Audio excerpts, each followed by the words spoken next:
السلام علیکم، آپ دیکھ رہے ہیں کے نیوز ایس ٹی۔ میں ہوں کرن ارشاد۔ خبر شامل کرتے ہیں خانے وال سے۔ خانے وال مختوم پور پہاڑا سٹی پریس کلب رجسٹرڈ مختوم پور کا اجلاس زیر صدارت صدر جمشید علی سعیدی کے منعقد ہوا۔ سرپرست اعلیٰ ملک اشرف، سرپرست ارشد نواز بھٹی نے خطاب کیا۔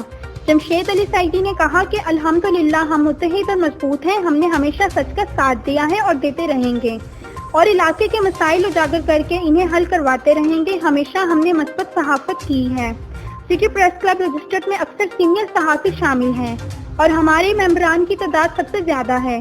اجلاس میں بشیر احمد، ملک طارق علی نصر، راجہ ارشاد قذافی، لال خان بٹی، چودھری ارشد ندیم، ڈاکٹر کامران و دیگر اجلاس میں شریک تھے۔